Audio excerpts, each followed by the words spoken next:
Hi there, my name's Daniel. We'll be walking you through your 2017 Rpod 179. We are just going to start off the back of the unit here. This is where you find your spare tire. You got two ways you can take that off. You can either pull this hitch pin with the cotter pin on the other side, and this whole hitch receiver will slide right out, or you can just take this cover off. There's just two bolts underneath that cover that you have to loosen off and give you access. Right on this side of the trailer here, you do have your exterior shower. You should have a silver key just like this one on your key set with the trailer. Put that slot, unlock it. You do have your exterior shower with a swivel head hose, as well as hot and cold water. Right below that is just your cable satellite inlets. And then you do come to your main power supply cord. So you just taking that notch there, lining it up with this notch on this trailer side. You stick it into place, line it up, give it that 8th turn to lock it down, and then you got that threaded collar to really lock it down. To follow that cord back, you do just have your standard 30 amp end. Most campsites should have this, and you can plug right on in. But let's say you're at home and you want to run your fridge, your campsite only has 15 amp service. We do include a 15 amp park adapter. Just keep it in mind, you are only going down to 15 amps power, so you won't be able to run something like your air conditioner. In this corner, as well as all four corners of the trailer, you will find stabilizer jacks. The way these works is you just take the tool in the front compartment, hook it up onto here, run this foot to the ground, give it another 1/8 turn just to snug it up, and it's just gonna take any bounce or sway you see we have in the unit right now away. These two ports right here are just fridge service ports. There's not much you need to worry about there. This one here is your gray holding tank, so you're going to want to empty this last because this is going to be the cleanest of the two waters you empty out of this trailer, being filled from your sinks and your showers. You also have your two low point drains right beside that. The way those works is, let's say you don't want you're leaving the unit for a while, you don't want water going stale or stagnant in the lines. You could just unthread these caps and it'll drain all the fluid that's inside the lines out. A little further down is going to be your black tank sewer drain. So it works the same way as the front one, but you're going to want to empty this first because it's your dirtiest water being filled from your toilets. And then if you just take a look underneath here, you do just have your fresh tank drain right next to that. It's just that little black cap. You unthread that, it's going to drain a fresh water tank. Right here, this silver cap is just your furnace exhaust. Whenever you're running your furnace, just keep it in mind this is blowing out hot air. So just be mindful of that. And then you just have your fresh water fill, which fills your fresh water tank, and your city water connection. City water connection works pretty simple. You just hook a garden hose up to here if you're at a site with service, and it'll pressurize all your lines, no needing to run your water pump. And then you just have your hot water heater service port. If you open that up, there's going to be a reset procedure I explained inside. I'm going to go over, the button I'm going to refer to is just right here. Whenever you get to your site, the first thing you should ever do is just give this valve a pull. This unit's currently winterized, so there's going to be no water coming out, so you wouldn't want to fire up that water heater. But this should spew out a shot of water if it's running properly. If there's no water that comes out, that's just telling you your tank's empty and you're not going to want to fire that up, so you do run the risk of burning out your tank. There is an 1 1/16 drain bolt right below here as well if you are wanting to empty that tank. Locks up pretty simply. Just line these up, fold that over. At the front here, you do have a battery box. That's where your battery is going to be stored underneath this cover here. Normally you can just gain access from it from the top. And we should just be able to show you that actually. And it's just your standard barbecue style propane tank. So you open that up. It's going to turn on the supply of propane to the unit. And then you just have your front tongue jack. One way's up, the other way's down. And on this side of the unit, you do have this little storage compartment. This is where you're going to find your 25-foot water hose with your 15 amp park adapter I told you about earlier. And then also, you do have your sewer hose. Just take note of those two ears there. Those are going to be the same two ears that hook up to your sewer outlet.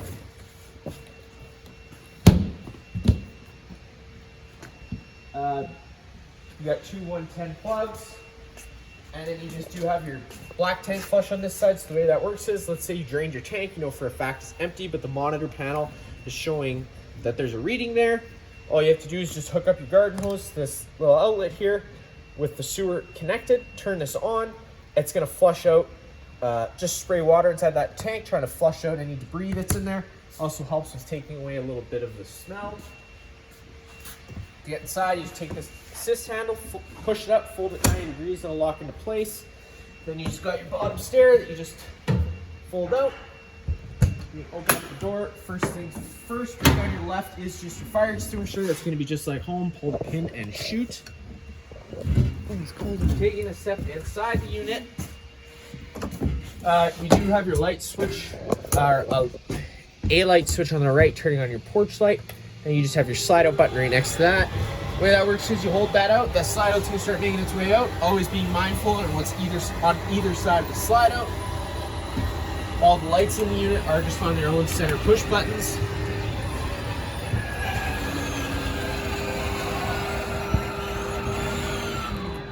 So there you go, that slide is fully extended. This little switch here does the light inside the bathroom.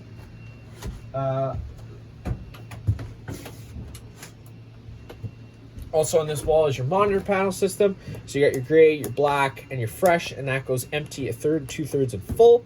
And then you do just have your battery, which goes low, fair, good, and C for charging. So if you're plugged in, you're going to be charging.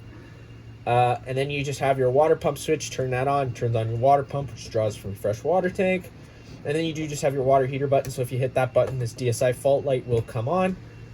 The water heater is going to try lighting itself 3 times. If on the 3rd try it doesn't light, this DSI fault light will stay on. At that point, you just have to turn this switch off. Go hit the reset button on the tank port that I showed you earlier, and then hit this back on, and it should try lighting itself. And then on the wall here, you do have your Dometic thermostat. The way that works is if you hit that button once, it's just gonna turn itself onto fan auto. So auto being an on-demand system, and then you got low and you got high. If you have it on low or high, it is just gonna run full time. Hitting that button one more time, it'll take you down into cool. So now this is when the actual cooling effect of the air conditioner comes on, and you can adjust your temperature just with the button up and down.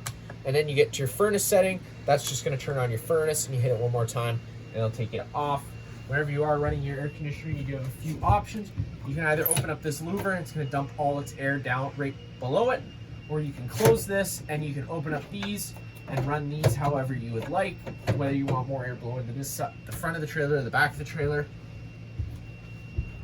In the kitchen area, you do just have your stove, and it is pretty simple to light. You just turn it over to light, hit that with the lighter, fires right on up.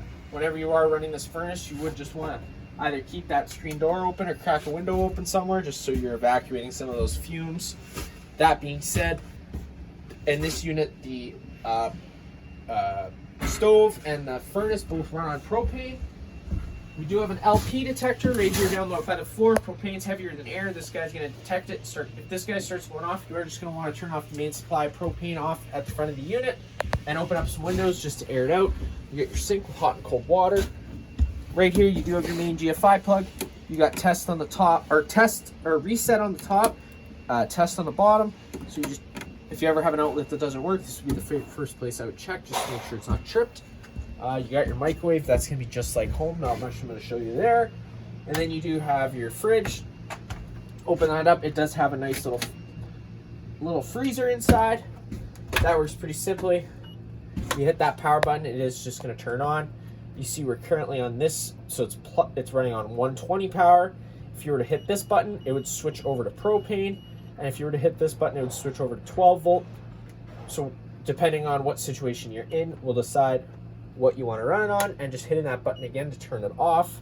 This would be a temperature setting button, so that's just obviously the first bar is going to be the warmest setting, and that top bar is going to be the coolest setting. And this is just a little trouble light. If the fridge weren't to fire on gas, this little light would come up, just letting you know that it didn't successfully fire. In the main dinette area, you do have these cushions which go over these little stool things here. There is storage underneath here, so if you take those screws out, you can get access to that. These just Velcro on top, but whenever you do bring your slide out or in, those do have to be off it. You got your dinette table. That works pretty simply. There's just a travel strap underneath that you have to release, and you can take this table off and set it up. It's a simple folding table, just with the minus of this lock. Once it's fully extended, you can lock it into place with this, and if you're wanting to fold it down, you just pull it again and it'll release it so that you can close it up like it is now. Always making sure you strap that up whenever you're traveling, because it can roll around and risk breaking things. And then you just get inside the bathroom area. If you open up this door, you do get your sink and shower and everything in here, as well as your toilet. Hot and cold water there. And then you do just have the fan overhead. That works pretty simply. You just turn this knob. That vent's going to open up, and you can just turn on to your desired fan speed, and it'll start evacuating the air. Just always making sure you close it whenever it starts raining or you're traveling. That way you don't run the risk of getting any dust in or breaking the lid. On the wall here is a radio. That's going to be just like home, minus the fact that you will have Zone A and Zone B. Zone A is going to be interior, Zone B is going to be exterior. And then just inside the bedroom area, you do have your 12-volt TV. You do have coax plugins for that TV, so you can run the TV off the speakers. And then you do just have this little coax plate here with a button. With that red light on, it turns the antenna on the roof on. Now that's also going to improve radio frequency, so I do just leave that on. All the blinds in this unit are just kind of a sit where you leave them. So if you want them halfway up, you just leave them halfway up. If you want them all the way down, or you just leave them open.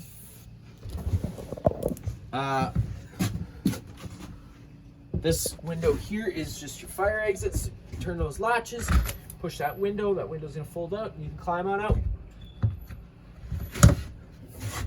Underneath this bed here is just the main output for your furnace. This is gonna be the only spot that the furnace blows any air out of. So if you were to get a fan that you were wanting to put back there, that'd be a great idea, just so you can blow it around inside the unit a little bit. And if you lift up this mattress and lift up this little cover, it does give you access to your bypass valves for your hot water heater.